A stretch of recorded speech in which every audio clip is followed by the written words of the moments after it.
तो जय हिंद फ्रेंड्स। जिस तरीके से हमने पेज नंबर 109 को पढ़ा है, 110 को पढ़ा है, तो एक्चुअली हमने दो पेजेस पढ़े ना, 110 और 111। और अब हम देख लेते हैं कि 112 में क्या गिवन है। तो फटाफट से देख लेते हैं कि पेज नंबर 112 में क्या क्या पढ़ना है। व्यक्तित्व से जुड़े हुए टॉपिक देख रहे हैं ना, तो 112 में क्या कवर करना है। देखो 112 पेज नंबर में हम पढ़ने वाले हैं आत्मनिष्ठ विधियों के बारे में और वस्तुनिष्ठ विधियों के बारे में। यानी व्यक्तित्व को जानने की ऐसी कौन सी विधियां हैं जो आत्मनिष्ठ है और कौन सी विधियां वो हैं जो वस्तुनिष्ठ कैटेगरी में आती है। इन दो टॉपिक को पढ़ने वाले हैं। तो फटाफट से देखते हैं आत्मनिष्ठ विधियां कौन सी और वस्तुनिष्ठ विधियां कौन सी। देखो आत्मनिष्ठ विधियों में यहाँ पे ना कुछ 4 विधियों के बारे में जिक्र किया गया, जैसे कि खुद का निरीक्षण करना हो गया, और व्यक्ति इतिहास विधि हो गया, प्रश्नावली विधि हो गया, साक्षात्कार विधि हो गया। ये वो विधियां जिससे अगर इन विधियों से अगर हम व्यक्तित्व का परीक्षण करते हैं ना, तो हमारे पर्सनल विचारों को प्रभाव पड़ता है। उसको कहते हैं आत्मनिष्ठ विधि। अगर आप खुद आपके बारे में बताओगे तो हो सकता है आप खुद कुछ छुपा लो, है ना, तो आत्मनिष्ठ विधि। साक्षात्कार का प्रभाव इस तरीके से पड़ेगा, हो सकता है कि सामने वाला आपसे जो क्वेश्चन पूछे वो उसकी मेंटेलिटी पर भी निर्भर करे, है ना। तो ये भी तो हो सकता है कि सामने वाला जो आपसे क्वेश्चन पूछ रहा है वो मतलब आप तो सही उत्तर दे रहे हो, लेकिन थोड़ा बहुत उसके विचारों का भी प्रभाव पड़ रहा है, उसका उस समय का मूड कैसा इसका प्रभाव पड़ता है। तो साक्षात्कार पर भी आत्मनिष्ठता देखी जा सकती है। और इसके बाद अपन आत्मनिरीक्षण हो जाता है, साक्षात्कार प्रश्न उत्तर हो सकता है प्रश्न छुपा लो, मतलब आंसर एकदम व्यवस्थित तरीके से ना दो, है ना।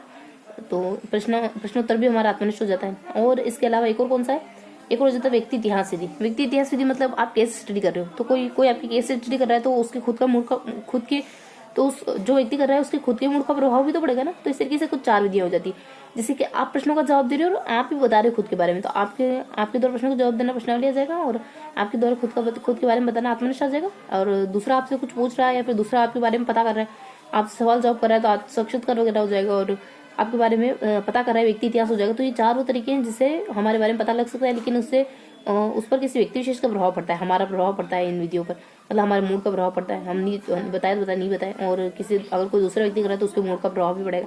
साक्षात्कार पर जैसे केस स्टडी जो ले रहा है उसका भी प्रभाव, उसकी मनस्थिति का भी प्रभाव पड़ेगा, उस समय जिस समय वो ले रहा है तो उसकी मनस्थिति क्या। तो बेसिक बातें होगी अपनी, बहुत ज्यादा डिटेल से देखेंगे। अब देखो वस्तुनिष्ठ विधियों में क्या बताया गया। वस्तुनिष्ठ विधियों बेसिकली ना कुछ निरीक्षण विधि, समाज विधि, रेटिंग स्केल विधि, शारीरिक परीक्षण विधि और कुछ परिस्थिति परीक्षण विधि। देखो वस्तुनिष्ठ विधियों भी होती है जिस पर है ना हमारा प्रभाव नहीं पड़ता। वस्तुनिष्ठ विधियों पर हम जिस समय किसी व्यक्ति विशेष का परीक्षण कर रहे हैं उस समय हम क्या सोच रहे हैं इसका कोई प्रभाव नहीं पड़ता, वो अपनी वस्तुनिष्ठ विधि हो जाती है।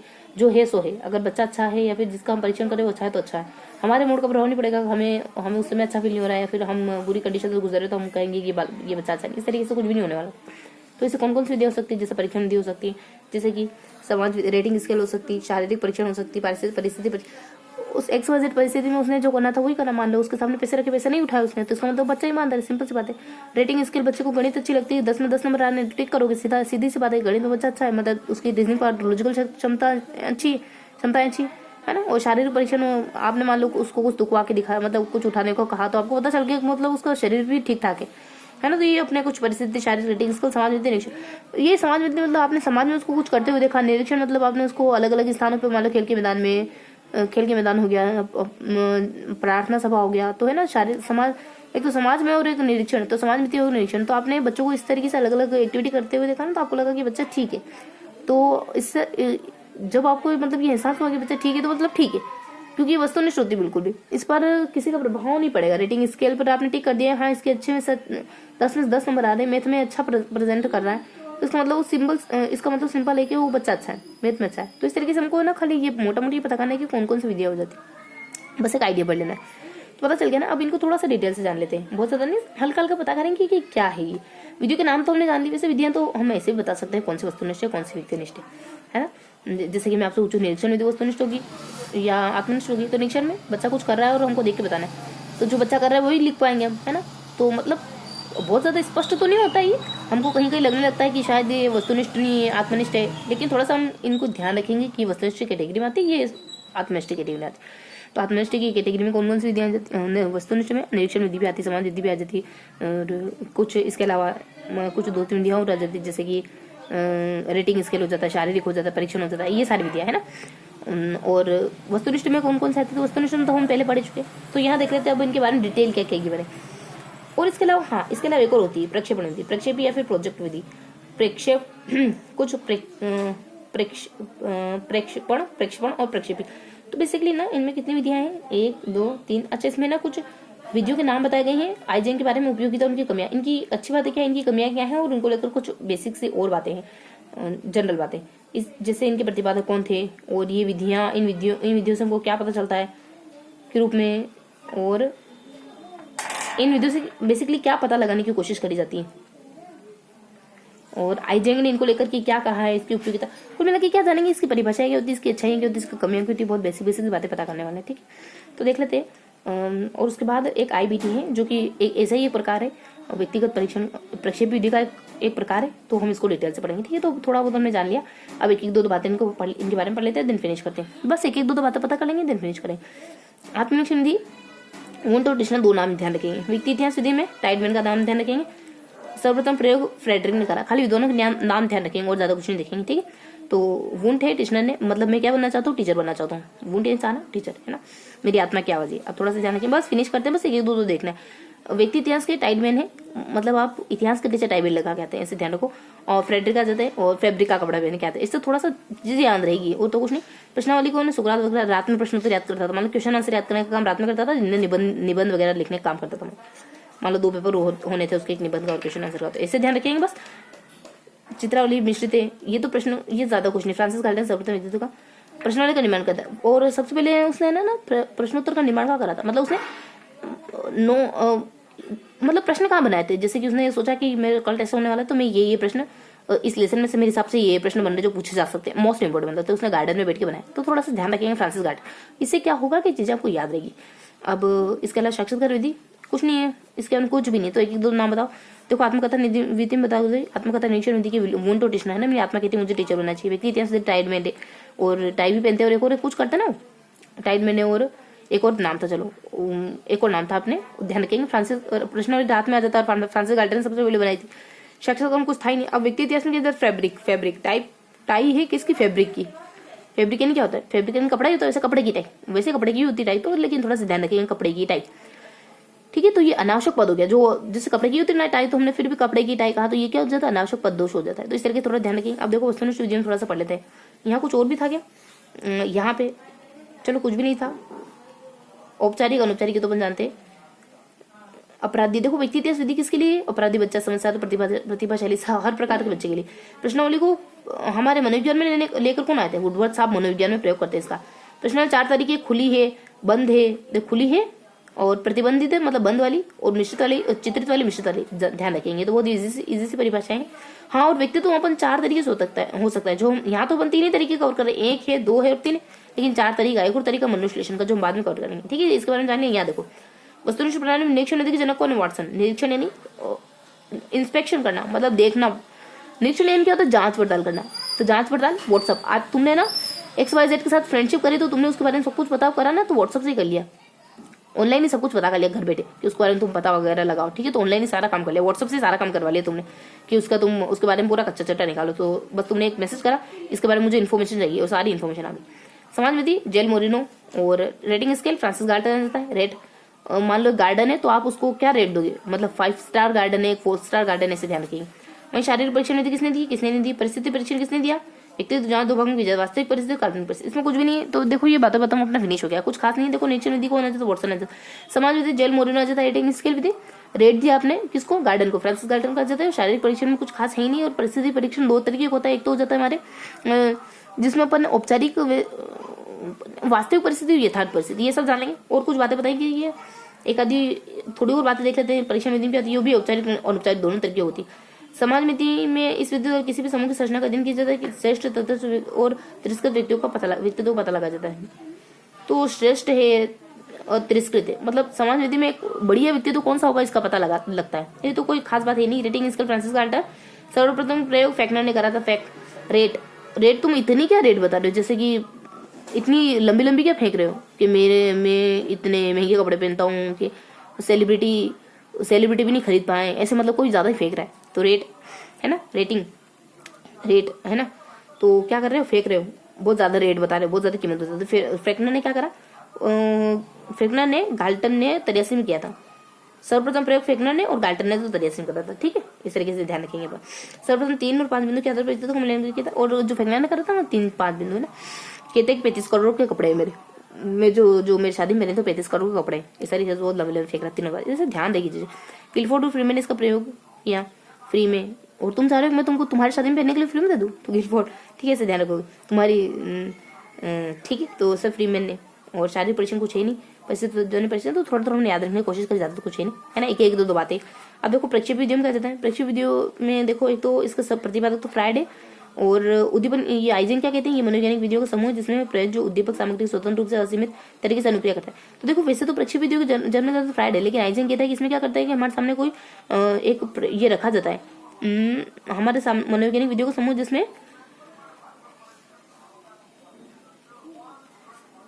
तो इसमें क्या करता है, प्रयोग जो है ना वो उद्दीपक के, तो कोई भी उद्दीपक रखा आपके सामने, मान लो आपके सामने कोई कुछ चित्र रखा, शाही का डब्बे गिरा दिया, उस पर कुछ भी मान लो कुछ भी घुमा दिया, कुछ उंगली घुमा के उसको कुछ, या फिर उसको आपस में फोल्ड करके, मान लो शाही के डब्बे गिरे हुए थे एक पेज पे, उसको फोल्ड करके आपने कुछ ड्राइंग बना दी है ना, तो या फिर उसको कैसे कैसे फैला करके कुछ ड्राइंग बन गई, तो आपके सामने रखा जाएगा, पूछा जाएगा कि क्या बन रहा है, या फिर आपको क्या दिख रहा है। इसी को अपन कह देते हैं कि ये आपके सामने क्या रखा है, उद्दीपन रखा, तो उद्दीपक रखा जाता है और आपको उस पर प्रतिक्रिया देनी होती। इन्हीं को हम मनोविश्लेषण विधि कहते हैं, ये परिभाषा आइजेन की। तो आइजेन ने क्या कहा कि आपके सामने सामग्री से स्वतंत्र रूप व असीमित तरीके से अनुक्रिया करता है, कि प्रयोग उद्दीपक सामग्री से स्वतंत्र रूप से अनुक्रिया करता है, कि उद्दीपक सामग्री पर आपको रेस्पॉन्स देना होता है, ये आइजेन का कहना है। इसी को अपन मनोविश्लेषण विधिया कहते हैं, और प्रतिपादक फ्राइड माने जाते हैं। और ये विधिया क्या करती है, आपके मन की बातों को बताती है ना, दबी हुई इच्छाओं को, आवृत्तियों, आवश्यकताओं को, ये सब बताती है। इनकी जरूरत क्या है, इनकी कमियां क्या है, देखो इनकी क्या जरूरत है। इससे क्या पता चलेगा, इससे पता चलेगा भावनाओं ग्रंथियों का अध्ययन उपयोग, व्यक्ति के अंदर क्या है, आंतरिक विचार भावनाओं ग्रंथियों का, तो अंदर क्या दबाव उसके बारे में पता चलेगा। और इसका प्रयोग अचेतन मन की अभिप्रेरणा व्यक्तित्व संरचना के अध्ययन है ना, तो अचेतन मन के बारे में पता चलेगा है ना, अचेतन मन की व्यक्तित्व का और व्यक्तित्व संरचना के अध्ययन उपयोगी, और आपके व्यक्तित्व के बारे में, आपके अचेतन में क्या बातें हैं वो सब पता चलेगा। इसकी कमियां क्या है, इसका निर्माण मानकीकरण कठिन है, प्रयोग करने के लिए प्रशिक्षण की आवश्यकता होती है, समय अधिक लगता है, चिकित्सा क्षेत्र में ज्यादा उपयोगी, प्रशिक्षण परिक्षेत्र में समन्वय आवश्यक अन्यथा आवश्यक। देखो वेतन कमी, एक तो ये सबसे बड़ी बात क्या है कि इनकी कमी, सबसे बड़ी कमी है कि इसमें ना प्रशिक्षण, जो ये टेस्ट लगा ना वो हर कोई नहीं हो सकता, उसको एक व्यवस्थित वेल प्रोफेशनल टीचर होना चाहिए, ठीक है, और फिर भी बहुत ज्यादा समय लगेगा। तो मेन तो यही है कि जो टेस्ट लगा वो बहुत वेल ट्रेंड होना चाहिए है ना, फिर भी बहुत समय लगेगा ऐसा करने में। और जनरली ये जो विधि है ना, ये चिकित्सा के क्षेत्र में इस्तेमाल करी जाती है, मतलब जनरल तौर पे इस्तेमाल नहीं करी जाती, क्योंकि इतना पैसा वगैरह लगता है और समय बहुत ज्यादा लगता है, और उसमें जो परीक्षा ले रहा है वो भी बहुत ज्यादा प्रशिक्षित होना चाहिए है ना, तो इस बारे में उसको पर्याप्त जानकारी होनी चाहिए। तो कुछ खास विधियां ही नहीं, और ये तो महत्वपूर्ण कमी होगी इनकी। इसके अलावा आवश्यक अन्यथा विश्वसनीय परीक्षण और हाँ कोऑर्डिनेशन होना चाहिए, जो उसके मन में चल रहा है ना। हम बहुत बार देखो हमें कुछ दिख रहा है, यहाँ पे मेरे को तो देखो दो बच्चे दिख रहे हैं, ये एक मुंह दिख रहा है, ये मुंह दिख रहा है, दोनों के हाथ दिख रहे हैं, दोनों बैठे हुए आपस में मान लो कुछ खेल रहे हैं, ताली बजाने वाला गेम। आपको कुछ और दिख सकता है ना, बहुतों को चमगादड़ दिखता है, कुछ और दिखता है। तो इसमें ना दोनों में अच्छा कोऑर्डिनेशन होना चाहिए। आपने कुछ फर्स्ट बार में आपको जो लगा वो आप सामने वाले को बताओ, कि ये तो कुछ खास कमी नहीं है।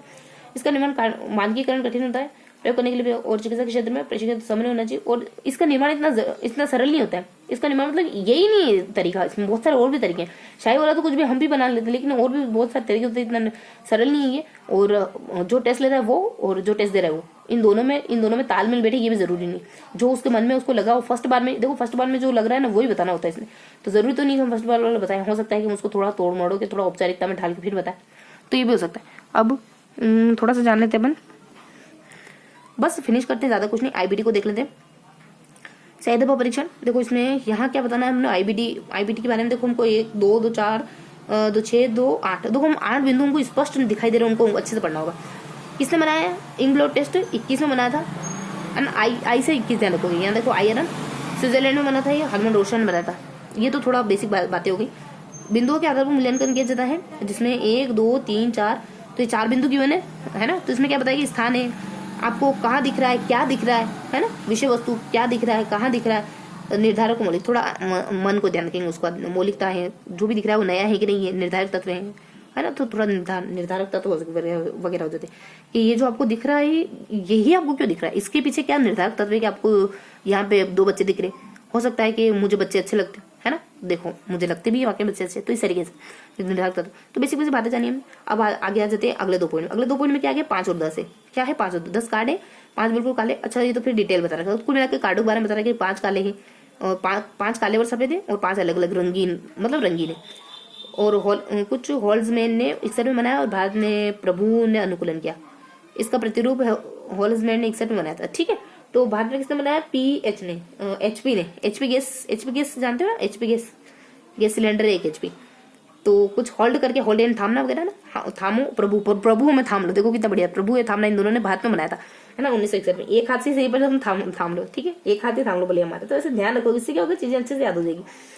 अब बाकी के 2 क्या है? ये हो गए 2। अब यहाँ देखो कि अच्छा ये तो उपयोगिता है, ज्यादा कुछ खास नहीं। फिर उपयोगिता आ गई। उपयोगिता में बाकी के 4 हमारे उपयोगिता वाले पॉइंट है, 4 कॉमन पॉइंट और बाकी के जो है ना वो उपयोगिता को बताते हैं। इससे ना असामान्य व्यक्तियों की समस्या को पता चल जाता है, कदाचारी समस्या उनकी विभिन्न गलत क्रियाओं को पता लगता है और बौद्धिक स्तर को जानने में उपयोगिता और व्यक्तित्व के मानसिक सामाजिक और कुछ मानसिक भावनात्मक और सामाजिक पहलुओं के बारे में जानकारी मिलती है। तो कुल मिलाकर के इससे हमको है ना जो बुरी कैटेगरी बालक है, मतलब जो कदाचारी बालक है या फिर बौद्धिक स्तर को जान या फिर असामान्य बालक हैं, उनके बारे में पता चलता है। जो मतलब जनरल नहीं है, जो थोड़ा मेंटली हैंडीकेप्ड है, उन बच्चों के बारे में पता चलता है इससे, कदाचारी हो गए या फिर जो अच्छा व्यवहार नहीं करते हैं या फिर असामान्य बच्चे हैं, उनके मन की बातों को पता कर सकते हैं अपन। और इसके अलावा और हमारे एक जनरल व्यक्ति जो होता है ना, उसके भी हम हर पहलू को, भावनात्मक पहलू को, ज्ञानात्मक पहलू को, क्रियात्मक पहलू को, उसके हर पहलू को टच कर सकते हैं, मतलब हर पहलू को जान सकते हैं अपन। एक तो ये जनरली जो बच्चे पागल होते हैं या फिर जो असुविधाग्रस्त होते हैं, समाज नहीं कर पाते, उन बच्चों के लिए। और इसके साथ साथ अगर मतलब एक जनरल बच्चे के लिए भी, तो इसके उन जनरल बच्चों के लिए इससे क्या चेक होता है, उन जनरल बच्चों के बारे में हम क्या पता कर सकते हैं? तो उनके भावनात्मक है, उनके क्रियात्मक, उनकी ज्ञान है, तो हर तरह की स्थिति को पता कर सकते हैं। और ये बौद्धिक स्तर को जानने के लिए, ठीक है, मतलब उन जनरल बच्चों की बुद्धि की स्तर को जानने में महत्वपूर्ण होता है।